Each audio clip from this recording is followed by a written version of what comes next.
Hello everyone, स्वागत है आप सभी का the civil point institute Indore में। आशा करता हूँ आप सब बहुत अच्छे होंगे। तो एक बहुत बड़ी अपडेट है आप सभी के सामने। मध्य प्रदेश लोक सेवा आयोग की तरफ से इस बार असिस्टेंट इंजीनियर की अच्छी खासी भर्ती आप सभी को देखने को मिल सकती है। ऐसी एक महत्वपूर्ण अपडेट आप सभी के सामने आई है, आज उस पर डिस्कशन करेंगे। एक लंबा इंतजार हमें एक लिए करना पड़ा। लास्ट टाइम 2021 वाली भर्ती 22 में ठीक ठाक आई थी, उसके बाद 23-24 हो गए, 2-3 साल से वैकेंसीज नहीं आ रही यहाँ पे। ठीक है, तो अब जो है तो इस वैकेंसीज का सूखा हो सकता है, एक के लिए थोड़ा सा आपको हरियाली देके जाए। अच्छी खासी भर्ती की अपडेट है। चलिए बात करते हैं।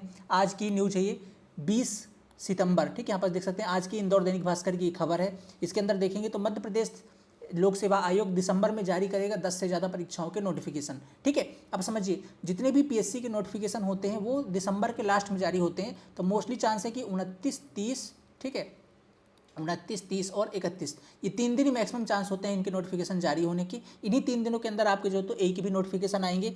और ए में इस बार जो इसमें न्यूज़पेपर के अंदर संभावना बताई गई है पदों की, उसके अंदर अगर बात करें तो यहाँ पास देख सकते हैं कि इस बार स्टेट इंजीनियरिंग सर्विस एग्जाम में 100 से ज़्यादा पद रहने की संभावना है। इससे पहले अभी 23 पद थे, तो आपने देखा लगभग 2-3 साल से कभी 23, कभी 15, इससे पहले 30, तो ऐसे करके वैकेंसी जा रही है। इस बार ठीक ठाक वैकेंसी आने की संभावना है, अच्छी खासी आने की संभावना है। 100 से अधिक पद इस बार हो सकते हैं मध्य प्रदेश असिस्टेंट इंजीनियर के अंदर। तो एक बहुत बड़ी अपडेट है आप सभी के लिए। जो भी एस्पिरेंट इस बार असिस्टेंट इंजीनियर को टारगेट कर रहे हैं उनके पास एक बहुत अच्छा अवसर है, वैकेंसी ठीक ठाक आएगी। और अगर मैं समय की बात करूँ तो अगर आपका दिसंबर में नोटिफिकेशन आता है। अच्छा, एक और अपडेट इसी की रिगार्डिंग, अपडेट ये है कि आप जानते हैं अभी जो मध्य प्रदेश एई का जो एग्जाम हुआ है 2024 वाला, ठीक है, अगस्त के अंदर, तो इसका जो अभी रिजल्ट है, आंसर की आ चुकी है। रिजल्ट इसी महीने में आना है, सितंबर के अंदर अभी रिजल्ट आ जाएगा 2-4 दिन के अंदर। फिर इसका इंटरव्यू नेक्स्ट मंथ में है, अक्टूबर के अंदर इसका इंटरव्यू है। तो मतलब पीएससी बहुत फास्ट तरीके से सारी चीज़ें करवा रहा है। ठीक है, तो अब जो आप लोग का एग्जाम है 2025 वाला, दिसंबर में अगर नोटिफिकेशन आता है, ठीक है, दिसंबर 2025 के अंदर नोटिफिकेशन, तो मैक्सिमम संभावना है अगर सब कुछ सही रहा तो अप्रैल या मई तक आपका एग्जाम हो सकता है। अप्रैल या मई तक आपका एग्जाम हो सकता है। और अगर आप यहाँ से तैयारी के लिए जाइएगा तो अभी सितंबर अप्रॉक्स खत्म होने को आ गया है, लास्ट 10 दिन बचे। तो मतलब अक्टूबर का महीना है, नवंबर का महीना है, दिसंबर का महीना है, जनवरी है, फिर आपका फरवरी है, मार्च है और अप्रैल है। कुल मिलाकर के आपके पास 6 से 7 महीने के बहुत बढ़िया समय है। अगर आप इस बार ए को टारगेट कर रहे हैं तो एकदम गोल्डन चांस है कि आप अभी से प्रॉपर वे के अंदर 6 से 7 घंटे अपनी तैयारी शुरू कर दें। ठीक है, और इसको प्रॉपर वे के अंदर अगर आप 6-7 महीने कंप्लीट कर लेते हैं तो आराम से इस बार आप सिलेक्शन ले सकते हैं। वैकेंसी ठीक ठाक आ रही है, चुनावी साल लगा हुआ, मैंने पहले ही बताया था कि इस बार वैकेंसीज आएंगी। सब इंजीनियर के अंदर भी आपने देखा इस बार 900 वैकेंसी, तो सब इंजीनियर के अंदर भी एक अच्छी खासी भर्ती है। 900 पदों पर बम्पर भर्ती आ रही है। ए में भी इस बार अभी 100 के प्लस का अनाउंसमेंट है। अब 100 से ज़्यादा कितनी जाती है, 100-150 कितनी होती है, ये तो खैर नोटिफिकेशन के बाद पता चलेगा। अनुमान है कि इस बार 100 से अधिक पद होंगे। ठीक है, तो जो लोग एस्पिरेंट अभी तैयारी करना चाहते हैं, बहुत अच्छा अवसर है। ये साल बिल्कुल मत कीजिएगा। 2026 एमपी एग्जाम के लिए बहुत इंपॉर्टेंट, मैं हमेशा से बताता आया हूँ। रीजन ये कि 2027-28 के अंदर आपका कुंभ होना है, फिर चुनाव आ जाएगा, तो सब उधर व्यस्त हो जाएंगे। तो वैकेंसीज मैक्सिमम 2026 में आनी है, ये मान के चलिए। इसलिए आपका सब इंजीनियर पर भी जो है तो आपका मैक्सिमम फोकस है। 900 वैकेंसीज आ रही हैं। ए की वैकेंसी भी आपकी 100 आपको 100 प्लस ही आपको देखने को मिलेगी। तो दोनों के अंदर आपके पास एक बढ़िया अपॉर्चुनिटी है। आप अभी से, अभी चूंकि सितंबर का महीना चल रहा है, अक्टूबर, नवंबर, दिसंबर, जनवरी, फरवरी, मार्च, अप्रैल, ए के लिए तो आपके पास अप्रॉक्स 7 महीने का समय बचा ही बचा है। इससे पहले एग्जाम नहीं होना है ए के लिए। और सब इंजीनियर के लिए भी अभी आपके पास आपका अक्टूबर, नवंबर, दिसंबर, फिर जनवरी, लगभग 120-130 दिन का समय आपका सब इंजीनियर के लिए बचा हुआ है। तो एकदम परफेक्ट टाइम है। अगर आप चाहते हैं इस बार इंजीनियरिंग सेक्टर में एक पक्की जॉब करना, इससे अच्छा गोल्डन टाइम नहीं हो सकता। इसलिए एक एक मिनट सोचकर कहीं भर खर्च कीजिएगा। ये समय आपके जीवन का बहुत महत्वपूर्ण समय हो सकता है। आप समझिए इस बात को। इसके बाद जो वैकेंसी जाएंगी, फिर इसी तरीके के 2-3 साल का वैकेंसीज का सूखा पड़ेगा, फिर हो जाकर के 30-32 में वैकेंसी आनी शुरू होंगी। ठीक है, समझ रहे मेरी बात को? तो बहुत अच्छे से आपने समय को यूटिलाइज कीजिए, बहुत बढ़िया तरीके से तैयारी कीजिए और एक सीट इस बार एमपी के अंदर पक्की कर लीजिए। ठीक है, अच्छा एक चीज़ और है, इस बार जो ए का पेपर हो 2024 के अंदर, उसके सिलेबस में भी बदलाव किया गया है। ठीक है, कुछ नए सब्जेक्ट टेक्निकल में जोड़े गए, पार्टी में कुछ चेंज किया गया। थोड़ा सा उस पर डिस्कस कर लेते हैं, जो लोग पहली बार देख रहे हैं उनको आइडिया लग जाएगा। तो अगर मध्य प्रदेश ये राज्य अभियांत्रिकी सेवा 2024 का पेपर है, इसका परीक्षा क्रम तो सेम है, बहुत अच्छा पेपर है। आप ये समझिए कि एक सिंगल एग्जाम से आप एमपी के अंदर गेजेटेड पोस्ट पा जाते हैं। 5400 ग्रेड पे की आप गेजेटेड पोस्ट पे असिस्टेंट इंजीनियर बन जाते हैं या एसडीओ बन जाते हैं, सब डिविजनल ऑफिसर बोलते हैं। ठीक है, ये बन जाते हैं आप। ठीक है, तो एक बहुत बढ़िया पोस्ट है। और अगर मैं बात करूँ एग्जाम पैटर्न की, तो टोटल आपका 150 क्वेश्चन का पेपर होता है। हर क्वेश्चन 3 नंबर का होते हैं, मतलब टोटल हो जाते हैं आपके 450 नंबर का पेपर, प्लस 50 नंबर का इंटरव्यू, टोटल होते हैं आपके 500 नंबर। अगर मैं एकदम इसकी प्रीवियस ईयर की कटाप बताऊं तो अप्रॉक्स आप मान के चलिए कि 500 में से लगभग 350 नंबर का कटाप जाता है। 352 नंबर, जब बहुत ज़्यादा वैकेंसी आई तब 352 नंबर कट ऑफ था। आप ये मान के चलिए कि 370 नंबर तक, 365 370 नंबर, ये अनरिजर्व्ड कैटेगरी का आप सेफ स्कोर मान सकते हैं एज पर, अगर जितनी वैकेंसी आती है उसके अकॉर्डिंग 365 70 आउट ऑफ 500, ठीक है, इंटरव्यू इंक्लूड करके। तो आप 352 ही कट ऑफ गया था पिछली बार अनरिजर्व्ड का, पर आप 365 के आसपास मान सकते हैं, टाइम के साथ कंपटीशन इंक्रीज होता है तो, ठीक है। तो आप ये मान लीजिए कि 500 के आसपास, 365 के आसपास आपको स्कोर करना है आउट ऑफ 500। तो ये तो हो गया कट ऑफ का आइडिया, ये आपके सामने पेपर है। हाँ, अब बहुत सारे स्टूडेंट कमेंट करेंगे सर मैकेनिकल की आएगी नहीं, इलेक्ट्रिकल की आएगी नहीं। देखो यार, इनकी वैकेंसी आएगी नो डाउट, पोस्ट थोड़ी सी सिविल से कम रहती है, पर हाँ वैकेंसी इस बार आप लोग के लिए भी आएगी, तो आप लोग भी अपनी तैयारी शुरू कर दीजिए, ठीक है। अब थोड़ा सा चलते हैं अपन सिलेबस पैटर्न के अंदर। सिलेबस पैटर्न में जो पार्ट ए का सिलेबस है, आपने अगर इस बार पेपर देखा होगा पार्ट ए का, बहुत इंपॉर्टेंट है। आज रात को लाइव सेशन भी लेकर के आ रहे हैं शाम को 6 बजे। सुमित सर पार्ट ए के आपको क्वेश्चन दिखवाएंगे, करवाएंगे सॉल्व कि किस तरीके से क्वेश्चन यहाँ पास आते हैं। तो आप एक बार देखिएगा, बहुत अच्छा लेवल का पेपर इस बार ए का आया था। मतलब ये मानिए कि जो 50 क्वेश्चन इस बार पार्ट ए के थे, अगर आपने ठीक ठाक तैयारी नहीं कर पाई तो 25 से 30 क्वेश्चन करना भी पॉसिबल नहीं हो पा रहा था। मतलब अच्छा लेवल का ए ने इस बार, सॉरी पीएससी ने इस बार ए में अच्छा खासा लेवल रखा था अपने पेपर का। तो आप अगर देख पाएंगे तो मतलब बहुत अच्छे, इसमें कुछ एक ही क्वेश्चन के 4 ऑप्शन के, फिर उसके अंदर है ना, मतलब ठीक ठाक लेवल का क्वेश्चन इस बार पूछा था। तो आपको इसके अंदर भी अच्छी खासी पकड़ बना के चलनी पड़ेगी, और इसके लिए बढ़िया समय है। अभी सुमित सर आपकी क्लास स्टार्ट कर रहे हैं फिर से एक बार लाइव, ठीक है। तो आप इसको यहाँ पास पढ़ सकते हैं। तो इकाई 1 में जैसे मध्य प्रदेश का इतिहास है, मध्य प्रदेश के इतिहास में सारे टॉपिक हैं, हर टॉपिक से आपको 10 क्वेश्चन देखने को मिलते हैं, ठीक है। फिर अगर दूसरे की बात करते हैं अपन, तो मध्य प्रदेश का भूगोल है, जियोग्राफी है, जियोग्राफी में सारी चीज़ें हम लोग पढ़ते हैं, यहाँ से भी 10 क्वेश्चन आते हैं। फिर आ जाते हैं तीसरा पॉइंट आपका मध्य प्रदेश की राजनीति, यानी कि इकोनॉमी वाला पर्सन और पॉलिटी वाला, ठीक है। सॉरी, मध्य प्रदेश की इकोनॉमी वाला पोर्सन है, पॉलिटी वाला एंड इकोनॉमी वाला, ठीक है। तो यहाँ से आपके टोटल 5-5 क्वेश्चन बनते हैं अर्थव्यवस्था से और पॉलिटी से, ठीक है। तो ये टोटल आपके 10 क्वेश्चन हो गए। इसके बाद अगर आगे बात करते हैं अपन, तो मध्य प्रदेश की जनजातियाँ, ठीक है, जो ट्राइबल वाला, ये एक नया चैप्टर ऐड हुआ है 1-1.5-2 साल से। अभी एमपीपीएससी के अंदर जितने भी पार्टी के एग्जाम्स होते हैं, जो ट्राइबल वाला पोर्शन उन्होंने बढ़ा दिया है थोड़ा सा, 10 क्वेश्चन आपको केवल जनजाति से देखने को मिलेंगे। तो जनजाति में उनके बारे में भी, उनकी लोक साहित्य क्या है, उनकी खेल विशिष्ट जो भी उनकी सारी चीज़ें हैं, उनको बहुत अच्छे से आपको कवर करना होगा। 10 क्वेश्चन आपको दे के जाएगा ये, ठीक है। इसके बाद अगर बात करता हूँ मैं नेक्स्ट, तो जो आपका पहले आईटी का पोर्शन केवल 10 नंबर का था, उसे अब 5 नंबर कर दिया गया है, और उसी के अंदर 5 क्वेश्चन आप किसके आने लग गए हैं, करंट के आने लग गए हैं। और ये जो 5 क्वेश्चन अगर आप पेपर देखेंगे, तो इसमें भी जो 5 क्वेश्चन में जो आईटी वाला पोर्शन है, 5 क्वेश्चन जो आईटी का पेपर है, उसके अंदर भी कुछ पोर्शन कंप्यूटर से आ जाता है, ठीक है, कुछ पोर्शन आपका कंप्यूटर से हो जाता है, और बेसिक कंप्यूटर। तो आईटी वाला सेक्टर उतना रह नहीं गया, 5 क्वेश्चन का ये है ना, 1-2 क्वेश्चन ई गवर्नेंस वगैरह से आए हुए हैं। तो ये वाला पोर्शन आपका 5 क्वेश्चन का, बाकी 5 क्वेश्चन आपके इंटरनेशनल और नेशनल करंट अफेयर से हो जाते हैं, ठीक है। तो बढ़िया पेपर बन रहा है, मतलब सिलेबस बहुत अच्छा कर दिया है इस हिसाब से अगर देखा जाए तो, है ना। तो ये आपका पार्टी का सिलेबस है, इसको बहुत अच्छे तरीके से आपको कवर करना पड़ेगा। उम्मीद रखिए कि यहाँ से आपको एटलीस्ट 50 में से 40 तो बनाना ही बनाना है, तभी आपकी पार लग पाएगी। क्योंकि आपको एटलीस्ट ये समझिए कि फाइनल सिलेक्शन के लिए आपको 120 क्वेश्चन सही करने हैं। अब 120 150 में सही करने हैं अनरिजर्व्ड के, अगर आप एस्पिरेंट है तो इसके लिए आपको 80 क्वेश्चन टेक्निकल में और 40 क्वेश्चन यहाँ पे सही करने पड़ेंगे, तब जाके 120। अब अगर आपका टेक्निकल ज़्यादा स्ट्रॉग है तो यहाँ पास आप प्लस कर लीजिए, नॉन टेक ज़्यादा स्ट्रॉग है तो यहाँ माइनस करके प्लस कर लीजिए। मतलब आप समझ लीजिए इसी कैटेगरी के अंदर, और कट ऑफ अप्रॉक्स इससे ही रहेगा, इससे ज़्यादा इंक्रीज नहीं होगा, क्योंकि आप पेपर का लेवल थोड़ा अच्छा हो चुका है। तो आपको ये मानिए कि 350 के आसपास ही कट ऑफ रहेगा, इसके आसपास कट ऑफ ज़्यादा नहीं है, ठीक है, लगभग इतना ही कट ऑफ रहेगा। तो आप ये मान के चलिए कितना आपको स्कोर करना है, तो आपको अच्छे तरीके से चीज़ों को पढ़ना पड़ेगा। आप ये सोच रहे हैं कि यार नोटिफिकेशन के बाद में पढ़ लूँगा, जब नोटिफिकेशन आएगा तब मैं तब नहीं कर पाइएगा, टाइम ज़्यादा मिलेगा नहीं। अगर आप करने के लिए तैयार हैं, फोकस्ड हैं इस बार, तो समय यही अच्छा है, अभी तैयारी शुरू कर दीजिए, ठीक है। आगे चलते हैं। ये जो सेक्शन भी है इसके अंदर ही सिलेबस में चेंज हुआ है, अभी 2024 के अंदर ही हुआ है। सबसे पहले क्या है, हाईवे इंजीनियरिंग वाला पोर्शन है, ठीक है। यहाँ से भी आपको 10 क्वेश्चन देखने को मिलेंगे। हाईवे इंजीनियरिंग के अंदर क्या क्या चीज़ें आप देख सकते हैं, इंट्रोडक्शन में हिस्ट्री सारी चीज़ें पढ़नी है आपको। इसके बाद फ्लेक्सिबल एंड रिजिड पेमेंट के जॉइंट्स के बारे में, फिर ट्रैफिक इंजीनियरिंग है, ठीक है। ट्रैफिक के बाद है फिर आपका प्लानिंग एंड मेकिंग ड्रेनेज वाला सिस्टम है, फिर मटेरियल वाला है। तो कुल मिलाकर के आप देखें तो टोटल यहाँ से 10 क्वेश्चन बना जाएगा। इसके अंदर आपका ट्रैफिक वाला पोर्शन है और हाईवे का पोर्शन है, ठीक है। देन इसके अंदर बात करते हैं हाइड्रोलिक्स की, ठीक है। अब हाइड्रोलिक्स के अंदर क्या चीज़ें, पूरा हाइड्रोलिक फ्लूइड मैकेनिक्स वाला पूरा पोर्शन है, ठीक है। फिर साथ में पाइप फ्लो, विस्कस फ्लो है, ओपन चैनल फ्लो भी इसी के अंदर आ गया, मतलब फ्लूइड मैकेनिक्स है, फिर साथ में ओपन चैनल फ्लो है, फिर मशीन पावर ट्रांसमिशन, मतलब इस बार उन्होंने हाइड्रोलिक मशीन भी ऐड कर दी। मतलब आपको कुल मिलाकर के पूरी हाइड्रोलिक पढ़नी पड़ेगी। हाइड्रोलिक मतलब 3 चीज़ें आती हैं इसके अंदर, एक तो फ्लूइड मैकेनिक्स होता है, एक OCF होता है, और एक आप होता है हाइड्रोलिक मशीन HM, ठीक है। ये तीनों चीज़ें आपको यहाँ पास डिटेल के अंदर पढ़नी पड़ेगी, 10 क्वेश्चन यहाँ से आएंगे। फिर आता है हमारा जियोटेक्निकल इंजीनियरिंग। जियोटेक्निकल के अंदर क्या है, जियोटेक्निकल के अंदर अर्थ प्रेशर है आपका, ठीक है। फिर फाउंडेशन वाला पोर्शन है, फिर आपका जो है तो सॉइल इंप्रूवमेंट वाला है। मतलब तीनों चीज़ें आपको यहाँ पर पढ़नी है, तो सॉइल मैकेनिक पढ़नी है, ठीक है। फिर आपका सॉइल एक्सप्लोरेशन वाला चैप्टर पढ़ना है, सॉइल एक्सप्लोरेशन टेस्टिंग एंड आपका फाउंडेशन पढ़ना है। इसको अपन टोटल मिला करके जियोटेक बोलते हैं। ये तीनों आपका जो है तो जियोटेक वाला पोर्शन है, ठीक है। यहाँ से भी आपके 10 क्वेश्चन आएंगे।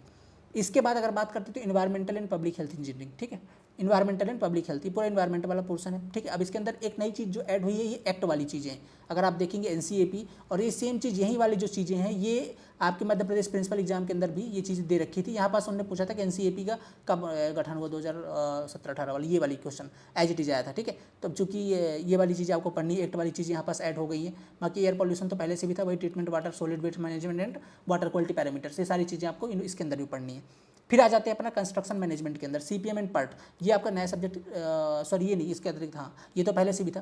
तो सीपीएम पार्ट का जो पहले वेटेज था ये आपका इन्वेस्टमेंट मेथड है, फिर आपका टेंडर वाला पोर्सन है, फिर इक्विपमेंट्स हैं, फिर एमपीडब्ल्यूडी है, फिर साइड, और ये यहाँ से पहले 5 क्वेश्चन आते थे, क्योंकि क्यूएससी का पोर्सन भी इसी के अंदर था, ठीक है। एस्टिमेशन वाला जो पोर्सन है ये पहले इसी के अंदर था, तो 5-5, अब इसका वेटेज बढ़ा दिया गया है, ये टोटल 10 नंबर का आएगा आपका, 10 नंबर बोले तो 10 क्वेश्चन आएंगे, 30 नंबर का आएगा। अब इसके अंदर क्या पढ़ना है आपको, इन्वेस्टिगेशन मेथड्स पढ़नी है, ठीक है। इसके बाद टेंडर एंड कॉन्ट्रैक्ट्स के बारे में पढ़ना है, फिर इक्विपमेंट्स पढ़ने हैं, कौन कौन सी इक्विपमेंट्स यूज होते हैं, सॉबल हो गया अपना, जो अपन सिविल इंजीनियरिंग में इक्विपमेंट्स यूज करते हैं कंस्ट्रक्शन के लिए, वो सारी चीज़ें आती हैं इसमें। आपका एक्सकवेशन हो गया, फिर मतलब अलग अलग टाइप की जो हमारी इक्विपमेंट्स होते हैं वो सारी चीज़ें आ जाती हैं। फिर आपका एमपीपीडब्ल्यूडी की जो कन्वेंशनल एंड ऑनलाइन प्रोसीजर्स होते हैं, ठीक है, आल फॉर्म्स कौन कौन से पीडब्ल्यूडी के, वो सारी चीज़ें आपको पढ़नी है। फिर साइट ऑर्गेनाइजेशन, लेबर लॉज क्या क्या हैं, एक्सीडेंट एंड सेफ्टीज़ क्या होती हैं, डिजास्टर मैनेजमेंट है, प्रोफेशनल एंड एथिक्स वैल्यूज़ क्या हैं साइट के लिए, तो ये सारी चीज़ें, मतलब इसके अंदर भी ठीक ठाक पोर्शन ऐड किया गया है, ठीक है। फिर आ जाते हैं अपना स्ट्रक्चर एनालिसिस के अंदर। अब देखो स्ट्रक्चर एनालिसिस के अंदर क्या चीज़ें, force, center of gravity, movement of inertia, determination, frame, आपका principal stresses, strain, force, bending movement diagrams, ठीक है। आगे चलते हैं अगर अपन तो थ्योरी ऑफ बेंडिंग है, बेंडिंग स्ट्रेस है, stress distribution, deflects, torsions, column strut, ठीक है। फिर virtual work and strain energy, beams, frame है, डिटर्मिनेसी है, आर्च है, suspension cable, influence line, ILD आपके इन्फ्लुएंस लाइन डायग्राम है, फिर आर्चेज एंड फ्रेम है, फिर प्लास्टिक थ्योरी भी इसी के अंदर, थ्योरी ऑफ फेलियर भी है, ठीक है, जिसे टी बोलते हैं। फिर combined and direct bending stress है, फ्लेक्सिबिलिटी एंड स्टिफनेस है, ये सारा आप ऐसा मान सकते हो इसको, ठीक है, कि strength of material plus toss, theory of structure, दोनों का मिला जुला सिलेबस। क्योंकि देखो आप यहाँ पास देखोगे, यहाँ पास आप देखोगे तो force, center of gravity, movement, ये सब अपन मूवमेंट ऑफ इनर्शिया वाले चैप्टर में पढ़ते ही हैं। इसके अलावा ट्रेसेस वाला आपका टॉस का पार्ट हो गया, सिंपल प्रिंसिपल स्ट्रेसेस वाला, प्रिंसिपल स्ट्रेस वाला सोम का पार्ट हो गया, shear force bending movement diagram आपका सोम का पार्ट हो गया, फिर आपका theory of simple bending, bending shear stress, मतलब सोम और टॉस मिला जुला सिलेबस है आपके स्ट्रक्चर वाला। यहाँ से आपको 10 क्वेश्चन देखने को मिलेंगे। फिर आ जाता है स्ट्रक्चरल डिजाइन वाला पोर्शन। अब स्ट्रक्चरल डिजाइन के अंदर इनने क्या किया है, स्ट्रक्चरल डिजाइन के अंदर आरसीसी और स्टील को मिला दिया है, आरसीसी और स्टील को। अब इसके अंदर देखिए, आरसीसी में लिमिट स्टेट मेथड पढ़नी है, RCC structure, shear bond development length, फिर RCC design, slab, beam, column, isolated column, footing, staircase भी है, फिर रिटेनिंग वॉल्स भी है as per latest Indian standards. तो मतलब यहाँ पास आपको डब्ल्यूएसएम मेथड नहीं पढ़नी, केवल एलएसएम मेथड पढ़नी है।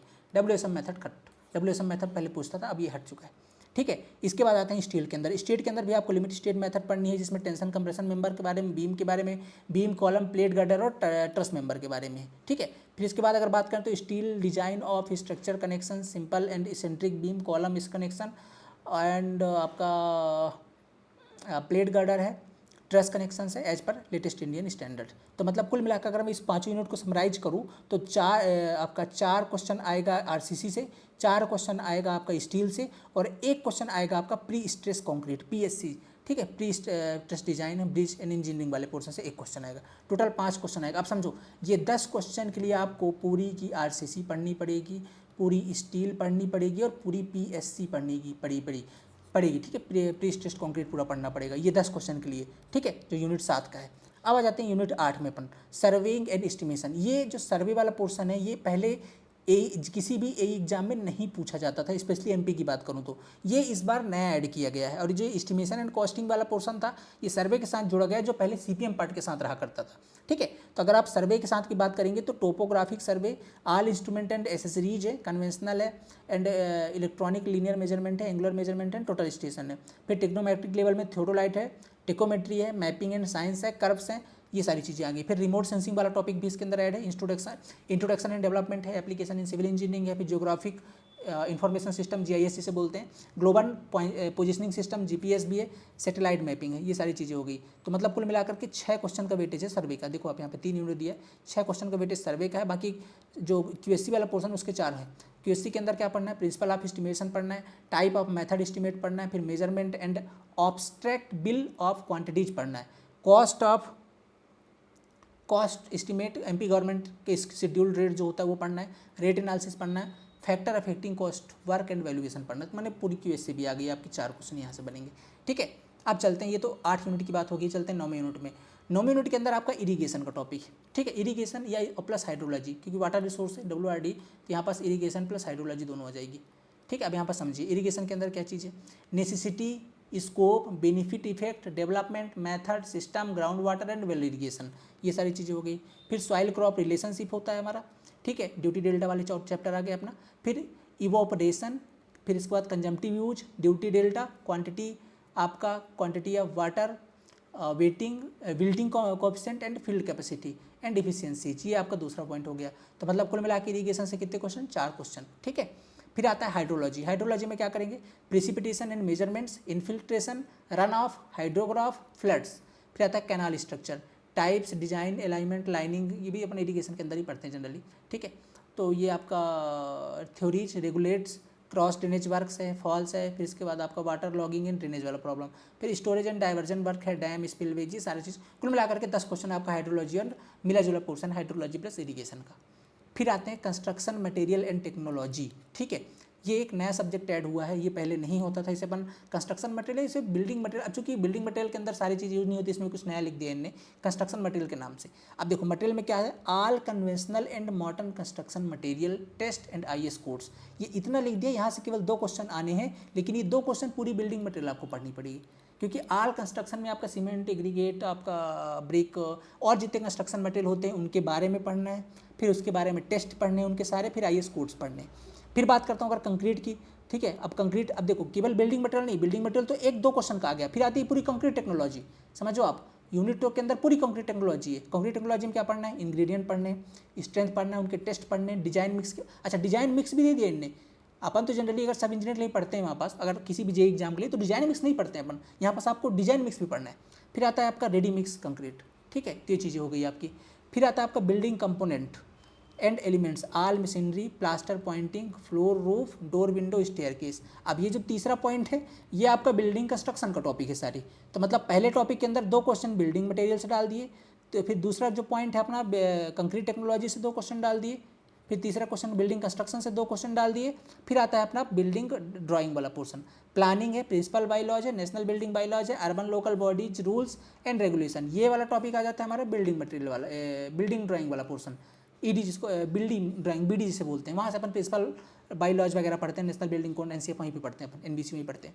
फिर आता है हमारा 2 क्वेश्चन यहाँ से। फिर आता है building provisions, plumbing, sanitary, electric, fire, thermal, sound, security, ये वाला टॉपिक यहाँ से 2 क्वेश्चन। मतलब ये लास्ट वाले टॉपिक के अंदर इन्हें 4-5 सब्जेक्ट डाल दिए। वाटर रिसोर्स के अंदर यहाँ पे 2 सब्जेक्ट हो गए, ठीक है, और इसके बाद आपका सर्वेइंग एंड एस्टिमेशन, ये 2 सब्जेक्ट है। स्ट्रक्चर के अंदर भी 2 डाल दिए। इसके बाद अगर बात करें तो कंस्ट्रक्शन मैनेजमेंट पूरा कंस्ट्रक्शन मैनेजमेंट आ गया। फिर ये आपका पब्लिक हेल्थ इंजीनियरिंग पूरा एनवायरनमेंट वाला 2 सब्जेक्ट डाल दिए। फिर इसके अगर बात करें जियो टेक्निकल में पूरा सॉइल मैकेनिक फाउंडेशन डाल दिया। हाइड्रोलॉजिक्स के अंदर पूरे आपके OCF वाला पोर्शन पूरा इंक्लूड हो गया। हाईवे इंजीनियरिंग के अंदर आपका ट्रैफिक इंक्लूड हो गया। मतलब ये मान लीजिए कि ये जो 10 टॉपिक आपको पार्ट बी के अंदर दिए गए हैं, ये 10 टॉपिक नहीं है, हर टॉपिक के अंदर कम से कम 2 सब्जेक्ट हैं। मतलब 20 से 22 सब्जेक्ट आपको पढ़ने हैं। आप अगर AE का पेपर पहले की देखेंगे और आज की कंपेयर करेंगे तो 20 से 22 सब्जेक्ट आपको टेक्निकल सिविल के पढ़ने पड़ेंगे, तब जाकर के आपसे 100 क्वेश्चन बनने वाले हैं पार्ट बी के। और बाकी पार्ट ए का सिलेबस तो मैंने आपको बता दिया। मतलब अब आपको यहाँ से ये चीज़ तो समझ में आ चुकी है कि भैया सिलेबस तो निश्चित तौर पर थोड़ा सा बड़ा AE का हो चुका है। हमारे पास समय 6 से 7 महीने का है, ठीक है, 6 से 7 महीने का है। हमको यहाँ पास डेडिकेटेड तरीके से 6 से 7 घंटे पर डे पढ़ना पड़ेगा, तभी यहाँ पास पार लग सकती है, क्योंकि सिलेबस बड़ा हो चुका है। नो डाउट पेपर का लेवल भी ठीक ठाक आता है AE का, बहुत ज़्यादा हल्का नहीं पूछता है, तो आपको मेहनत करनी पड़ेगी यहाँ पे, तभी आपकी पार लग सकती है, वैकेंसी ठीक ठाक आ रही है। अब मेहनत करनी पड़ेगी, कहाँ से कंटेंट चाहिए, तो चलिए इसका सलूशन भी मैं आपके लिए लेकर के आया हूँ। हमेशा की तरह 10 bill point Madhya Pradesh exams के लिए हमेशा टॉप पर रहा है, चाहे सिलेक्शन की बात हो चाहे कंटेंट क्वालिटी की बात हो। इस बार हम फिर से एक बार मध्य प्रदेश AE 2025-26 के लिए आ चुके हैं अपने चाणक्य बैच के साथ। चाणक्य इसलिए क्योंकि ऐसा हमारा बैच है जिसमें मैक्सिमम सिलेक्शंस होते हैं, चाहे आपके मध्य प्रदेश प्रिंसिपल की बात कर लेते हैं, ठीक है। मध्य प्रदेश प्रिंसिपल में हमने इस बैच का नाम रखा था स्टार्टिंग में, फिर इसके बाद जो प्रिंसिपल वाली वैकेंसी उसमें रखा था, बहुत सारे सिलेक्शन हुए, 50% ज़्यादा सिलेक्शन इसी बैच से हो गए थे। फिर इसके बाद उड़ीसा के अंदर एक बैच में AIO बैच में रखा, वहाँ पर भी मैक्सिमम सिलेक्शन हो गए। फिर बिहार के अंदर BPSC प्रिंसिपल में रखा, वहाँ पर भी मैक्सिमम सिलेक्शन हो गए। हम चाहते हैं इस बार AE के लिए आ जाएँ, ठीक है। तो AE के लिए हम लॉन्च करने जा रहे हैं अपना चाणक्य बैच, ठीक है, मध्य प्रदेश असिस्टेंट इंजीनियर 2025-26 के लिए। अभी की परफेक्ट टाइम है। क्लासेस हमारी 22 सितंबर यानी कि 2 दिन बाद स्टार्ट होंगी। अभी 2 दिन तक आपके प्रैक्टिस वगैरह या प्रीवियस ईयर वगैरह के एनालिसिस चलेंगे। 2 दिन बाद आपकी प्रॉपर क्लासेस स्टार्ट हो जाएंगी। पर डे की कम से कम आपकी 4 से 5 घंटे की टेक्निकल क्लास होगी, ठीक है, और बाकी की 1 से 1.5 घंटे की आपकी 1 से 1.5 घंटे की आपकी जो पार्ट ए वाला पोर्शन उसकी क्लास होगी। मतलब पर डे की एटलीस्ट आपको 5 से 6 घंटे की क्लास मिलेगी ही मिलेगी, ठीक है, 5 से 6 घंटे, जिसमें 2 सब्जेक्ट आपके पैरेलल टेक्निकल के चलेंगे, जिसमें 2-2 घंटे की उनकी क्लास होगी, और बाकी एक सब्जेक्ट आपका पैरेलल चलेगा पार्ट ए का। इस तरीके से प्रॉपर वे के अंदर डेडिकेटेड क्लास आपकी चलने वाली है। क्लास हमारी स्टार्ट होगी 22 तारीख से। टेक्निकल क्लास हो सकता है 1-2 दिन आगे पीछे स्टार्ट हो, बाकी जो नॉन टेक की क्लास है वो तो आज से स्टार्ट हो रही है, ठीक है। अब इस बैच के अंदर आपको मिलेगा क्या क्या, देखो बहुत सारे स्टूडेंट को डाउट रहता है। देखो यार, इस बैच के अंदर जो सबसे इंपॉर्टेंट चीज़ है वो आपको 2 तरीके से मिलने वाली है, ठीक है, समझना आप आराम से। इस बैच के अंदर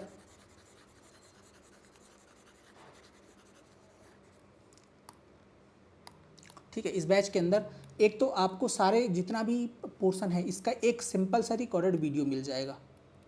रिकॉर्डेड वीडियो मतलब जो अभी आप अगर आप ज्वाइन करते हैं और आपके कोई सब्जेक्ट आपको सोचता है कि मैं अपने हिसाब से तैयारी करना चाहता हूँ, मैं अपने हिसाब से ज़्यादा पढ़ना चाहता हूँ, या मैं अपने हिसाब से सब्जेक्ट तैयार करना चाहता हूँ, तो आपको एक साथ सारे रिकॉर्डेड वीडियोज़ का एक्सेस मिल जाता है सब MPPSC AE के लिए। कंप्लीट रिकॉर्डेड वीडियोज़ का part A plus part B का, एक तो रिकॉर्डेड वीडियो, साथ में कंप्लीट लाइव क्लासेस भी आपको मिलेंगी। मतलब ये नहीं कि रिकॉर्डेड लाइव क्लास नहीं चलेंगी, कंप्लीट लाइव क्लासेस भी चलेंगी part A plus part B की। चूँकि लाइव क्लास तो दिन में 4-5 घंटे चलेगी, आपको हो सकता है 8 घंटे पढ़ना है, या आपको वो सब्जेक्ट पढ़ना है जो लाइव पे नहीं चल रहा है अभी, क्योंकि लाइव तो शेड्यूल के हिसाब से चलेगा। तो आपको एक साथ रिकॉर्डेड वीडियो का एक्सेस भी मिलेगा जो पहले पिछले साल वाली क्लास का है, और इस साल कंप्लीट लाइव क्लासेस मिलेंगे, और ये लाइव क्लास भी लाइव होने के बाद इनका भी रिकॉर्डेड वीडियो आपको मिलेगा, ठीक है, रिकॉर्डेड वीडियो इनका मिलेगा। पहला पॉइंट हो गया। दूसरा ये है कि हर क्लास का आपको प्रॉपर वे के अंदर नोट्स मिलेगा। नोट्स रहेगा आपका प्रिंटेबल फॉर्मेट के अंदर, मतलब आप इसको प्रिंट करवा सकते हैं। दूसरा, इसकी आपको मिलेगी ई बुक, जो अभी हमारी उसकी हार्ड कॉपी भी ए के लिए आएगी। ई बुक के अंदर जितने भी प्रीवियस ईयर पेपर हैं MPPSC AE के, उसको सब्जेक्ट वाइज चैप्टर वाइज करने के बाद उसका मिलेगा डिटेल में सोल्यूशन, ठीक है, क्या मिलेगा, डिटेल में सोल्यूशन, तो आप यहाँ से प्रैक्टिस करिएगा। फिर इसके बाद मिलेगी आपको इसकी as per exam pattern test series, ठीक है, एज पर एग्जाम पैटर्न इसकी क्या मिलेगी, टेस्ट सीरीज। टेस्ट सीरीज के अंदर भी सारे, पहली बात तो सब्जेक्ट वाइज टेस्ट होंगे, जैसे कोई सब्जेक्ट फिनिश होगा तो उसकी सब्जेक्ट वाइज टेस्ट होंगे। सब्जेक्ट वाइज टेस्ट के साथ में उनके FLTs होंगे, फुल लेंथ टेस्ट आपके सब्जेक्ट फिनिश होने के बाद। इसके साथ में फिर आपकी होगी डेली की डाउट सेशंस की क्लासेस, डाउट सेशन क्लासेस, मतलब ये समझ रहे हैं, फुल जिसको बोलते हैं हमारी, ठीक है, फुल पैसन के साथ आ रहे हैं इस बार चूंकि वैकेंसी आ रही है, 2-3 साल से हम ट्राई कर रहे हैं, वैकेंसी नहीं आ रही, बैच लॉन्च होता है, क्लासेस चलती हैं, बच्चे जब ज्वाइन करते हैं, इसके बाद फिर वैकेंसी कम हो जाती है, बच्चों का मोटिवेशन डाउन हो जाता है, हमारा भी डाउन हो जाता है। इस बार एक उम्मीद है वैकेंसी अच्छी खासी आ रही है, हम भी फुल मोटिवेशन के साथ एक बहुत अच्छी टीम लेके आ रहे हैं, सभी बेस्ट फैकल्टीज लेके आ रहे हैं आपके लिए इस बार ए में प्रॉपर लाइव क्लासेस के लिए, ठीक है। अब ये क्लासेस आपकी स्टार्ट हो जाएंगी 2-3 दिन बाद। मैक्सिमम जो सिविल की क्लासेस हैं, सिविल की इंजीनियरिंग की जो मैक्सिमम क्लासेस जो फुल फ्लेज में स्टार्ट होंगी वो 1 अक्टूबर से होंगी, ठीक है, सिविल इंजीनियरिंग की क्लासेस। बाकी जो नॉन टेक्निकल क्लासेस वो कल से स्टार्ट हो जाएगी, नॉन टेक मतलब पार्टी वाली क्लासेस, नॉन टेक क्लास कल से 1-2 घंटे की स्टार्ट हो जाएगी, और कुछ टेक्निकल सिविल की भी क्लासेस स्टार्ट हो जाएगी, ठीक है। तो प्रॉपर वे के अंदर क्लासेस स्टार्ट हो रही है, मैंने आपको चीज़ें बता दी। प्रॉपर आपको 6-7 महीने 8 महीने तक पढ़ाया जाएगा, यहाँ पास उनके टेस्ट होंगे। अगर आप अच्छे तरीके से पढ़ लेते हैं तो आपका सिलेक्शन निश्चित तौर पर हो सकता है, ठीक है। एक बात और, जो भी एस्पिरेंट AE का बैच ज्वाइन करेगा, AE का बैच ज्वाइन करेगा, उसको MP सब इंजीनियर का बैच, MP सब इंजीनियर का बैच फ्री रहेगा। अभी जो बैच बच्चे ज्वाइन करेंगे उनको MP सब इंजीनियर का बैच में फ्री का एक्सेस मिलेगा। जो हमारा शंखनाथ बैच MP सब इंजीनियर का, वो आपको एक साथ एक्सेस दोनों का मिल जाएगा। तो अगर आप जैसे सब इंजीनियर अभी अपने टेक्निकल पढ़ करके आप चाहते हैं कि मैं नॉन टेक सब इंजीनियर कवर कर लूँ, ये कुछ टॉपिक रह गए, तो आप शंखनाथ बैच का भी एक्सेस आपको फ्री मिलेगा। चूँकि हमारी फुल प्लेज में क्लास 1 अक्टूबर से स्टार्ट हो रही है, ठीक है, और साथ में जो टेक्निकल नॉन टेक तो स्टार्ट हो ही रहा है, तो इसके लिए अभी जो अर्ली बर्ड ऑफर है, जो पहले ज्वाइन करेंगे उनको, उन सभी एस्पिरेंट्स को 20% का ऑफ मिलेगा हमारे बैचेस के अंदर। ये केवल पहले आने वाले 100 एस्पिरेंट्स के लिए होगा। इसलिए जा करके फटाफट जा करके आप ज्वाइन करके अपनी तैयारी शुरू कर लीजिए। वहाँ पर अभी रिकॉर्डेड क्लासेस सारी डल चुकी होंगी, पार्ट ए पार्ट बी दोनों की, और पार्ट ए की लाइव क्लासेस आज से स्टार्ट हो रही हैं। पार्ट बी की भी जो टेक्निकल सिविल की लाइव क्लास कल या परसों से स्टार्ट हो जाएंगी और जो एकदम फुल फ्लेज के अंदर 1 अक्टूबर शुरू हो जाएंगी। ठीक है, पहले जो आने वाले एस्पिरेंट हैं इस चाणक्य बैच के अंदर, इनको मिलेगा 20% का ऑफ। इसके अंदर मैंने आपको बता दिया क्या क्या चीज़ें हम इसके अंदर प्रोवाइड करेंगे। ठीक है, आई होप आपको सारी चीज़ें समझ में आ गई हैं। बहुत अच्छा समय है, ये मौका बिल्कुल नहीं गंवाना है, हमें खूब मेहनत करनी है और आपको एक सीट पक्की करनी है। ठीक है, तो आशा करता हूँ आपको सारी चीज़ समझ में आएगी। फर्दर कोई डाउट है तो कमेंट बॉक्स में बताइए, और अगर कोई और दिक्कत है, कुछ और जानकारी चाहिए थी, हमारे कॉलिंग नंबर्स हैं, इन पे आप कर सकते हैं बात, इस पर कॉल कर लीजिए। कहाँ पे जाना है आपको, 10 सिविल पॉइंट ऐप के अंदर गूगल प्ले स्टोर से 10 सिविल पॉइंट ऐप डाउनलोड कर लीजिए। वहाँ पर आपको कोर्सेज सेक्शन पे हमारा चाणक्य बैच ए के लिए मिल जाएगा, इसे आप ज्वाइन कर सकते हैं। ठीक है, तो ये हो गया हमारा, एकदम पहली क्लास से आप ज्वाइन करिए। अगर आपका तैयारी करने का मन है तो बिल्कुल डिले मत कीजिएगा, फिर पहले दिन से जुड़िए और अच्छे तरीके से तैयारी कीजिए। ठीक है, कोई डाउट हो तो इन नंबर पर कॉल कर लीजिएगा। चलिए मिलते हैं नेक्स्ट सेशन के अंदर। Thank you so much, have a nice day.